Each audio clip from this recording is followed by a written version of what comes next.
Hey guys, it's Libby, and today I'm going to be doing my August wrap-up, but before we get to that, a little bit of housekeeping.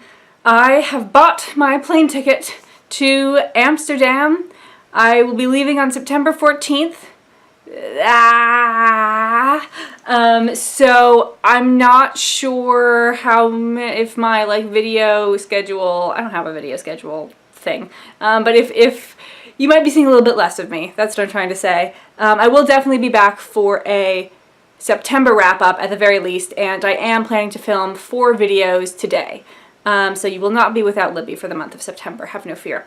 Also, would you guys be interested in some non-book related video content from me? I know Amsterdam is kind of a trendy city nowadays, so if you'd be interested in footage from Amsterdam or stuff about the moving process, let me know. But on to the books. This month I read 1 novel, 1 work of nonfiction, 2 short stories, and 5 plays. I'm counting the first 2 days of September as part of August because I'm filming this on the 3rd, and I read 4 things in the first 2 days of September that I don't want to have to remember for an entire month. So the first thing I finished was the novel. It is Unspoken by Sarah Rees Brennan. Sarah Rees Brennan caught my attention with her short story, which is available for free online, called The Queen of Atlantis. It's a Beauty and the Beast retelling, and if you saw my last video, you know I have put a lot of brain power into thinking about the Beauty and the Beast story.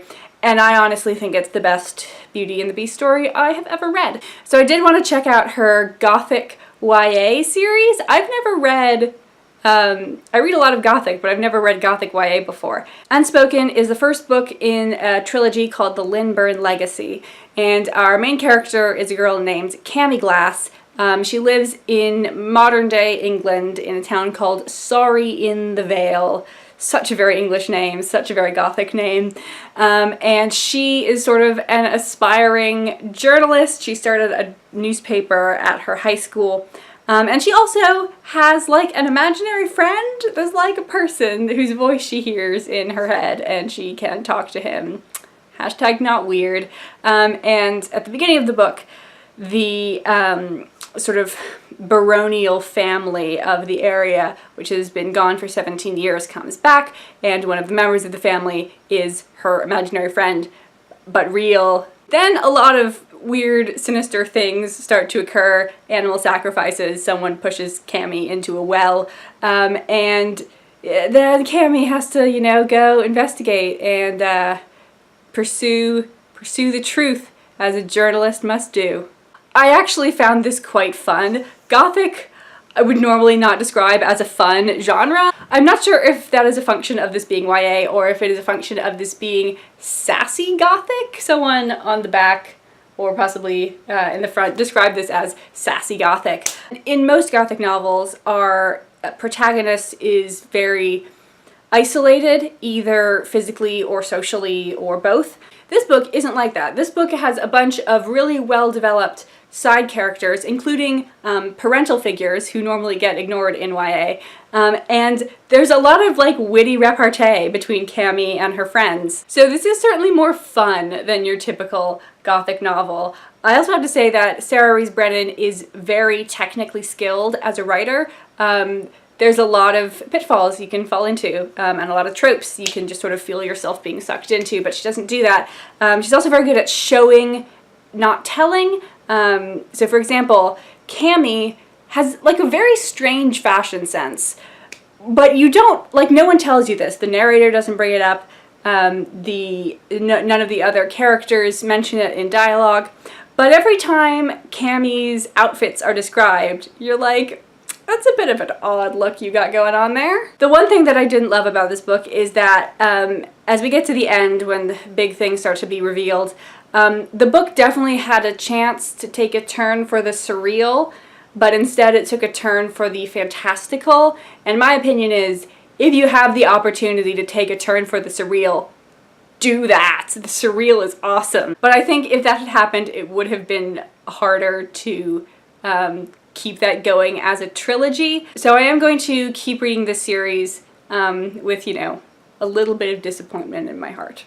I gave this book 4 stars. The 2 short stories that I read were prequels to Unspoken. They're called The Spring Before I Met You and The Summer Before I Met You, and they are stories about Cammy and Jared, her imaginary friend, but interestingly they are not told from Cammy and Jared's perspectives. The protagonists of each of those short stories are different people who interact with Cammy and Jared, who are not really part of the story of Unspoken at all. And I thought that was a good technique. So both of these got 4 stars. Then I read a bunch of plays by George Bernard Shaw in my effort to expose myself to naturalist playwrights. I'm going to give them their own video, so in this video I will just give you the title, 1 sentence sort of summary / reaction, and then my star rating. And I read these in chronological order as Shaw wrote them. Mrs. Warren's Profession is about the ethics of accepting money from someone who you think has made it immorally. I gave it. Major Barbara is about the ethics of accepting money from someone you think has made it immorally. I gave it 5 stars. The Doctor's Dilemma is about the ethics of being a doctor and how do you allocate your time and your resources when they are limited, and how do you determine which lives to save. I gave it 4 stars. And the last one was Pygmalion. This did inspire the musical My Fair Lady, which you've probably heard of. This is about when you create a person, the thing that you create is a person. I gave it 4.5 stars. Then I read one play by another modernist playwright. It was Miss Julie by August Strindberg. Strindberg is the preeminent Swedish naturalist, not nationalist, naturalist playwright. Miss Julie, I don't think I quite have enough to say about this to give it its own video, so I'll just talk about it here. It is strange. It takes place all in one night. The story happens in real time, and it takes place on midsummer, which is the summer solstice, and it's quite a significant festival or holiday in Sweden. This is taking place at the end of the 19th century, and we only have 3 characters. One of them is Miss Julie. She is the daughter of a count, and he owns the house where this play is taking place. The whole play takes place in his kitchen. Then we have Jean. I think that's how you pronounce Gean. I don't speak Swedish. I'm just going to use the French pronunciation. His job is described as a coachman. I don't know if that's just the translation that I read, but he also seems to be like a personal servant of the Count. One of the first things we see him do is he's polishing the Count's boots. And then we have Christine, who is the cook in the household, and she and Jean are like kind of engaged. There is a little bit of question in the play about exactly how engaged they are. And this play is often rather uncomfortable. At the beginning, Julie is hitting on Jean pretty hard, and there's all of the issues of the fact that, like, she is his employer. But then in the middle of the play, something happens that changes the whole dynamic, and it all kind of, like, roller coasters to this, like, quiet but very intense ending. And as with a lot of late 19th century works, this play is looking at morality and gender and class, and what are the expectations for people, the different moral expectations for people depending on their gender and their class, and also how do people view the moral actions of people of other genders and classes. It's really interesting to hear Christine talk about Miss Julie in the second half. I gave it 4 stars. Then the last thing that I read was The Life-Changing Magic of Tidying Up by Marie Kondo. This is translated from the Japanese. This is also the second time I read this book. This is a self-help book designed to help you tidy your house. And the basic method that KonMari, which is her nickname, presents is that you should first decide whether your items, all of the objects you possess, spark joy, which means like when you touch them, you feel a thrill. And then if you don't feel a thrill, you throw them out. And then what is left is only the things that make you happy, and so it will be a joy to tidy and organize from here on out. The first time I read this back in 2015, I did do a proper KonMariing of my house. I still didn't exactly find tidying a joy, but it did help.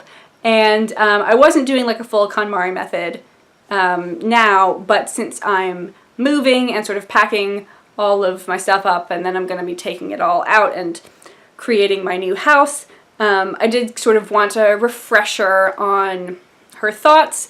Marie Kondo is maybe a little bit of an odd person. Maybe it's just the way she was translated, but she's like sort of weirdly intense about her physical objects. So I find elements of this book helpful, though I have not fully adopted her mindset. I gave this book 3.5 stars. This was kind of hard for me to rate because I think it's the only self-help book I've ever read. So that's what I read in August.